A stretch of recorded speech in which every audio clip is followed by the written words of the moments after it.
నాకు దేవుడు ఉన్నాడు తెలియదు, నిజమాటంగా చెప్తాను, నాకు తెలియదు, నాకు ఇంకా అంత జ్ఞానం రాల, సంశయవాదిని. కానీ హైందవ సంస్కృతిలో ఉన్నటువంటి గొప్ప ఆలోచన ఏకం సత్ విప్రా బహుధా వదంతి. ప్రపంచ సాంప్రదాయాల్లో మరే సాంప్రదాయం ఇంత స్పష్టంగా నీకు తోచిన రీతిలో సత్యాన్ని వెతుక్కో అని చెప్పాల.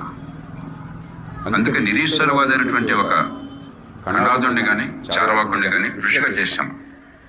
ఓ బ్రహ్మగుప్తుడు, ఒక ఆర్యభట్టుడు, ఓ భాస్కరుడు, ఓ శంకరుడు, అందరూ మనకి మన పరంపరలో గౌరవించదగ్గ ఋషుడు. మన సాంప్రదాయంలో ఉన్న కొన్ని పొరపాటుని గట్టిగా ఎదిరించిన బుద్ధుడిని అవతారమూర్తి చేశాం.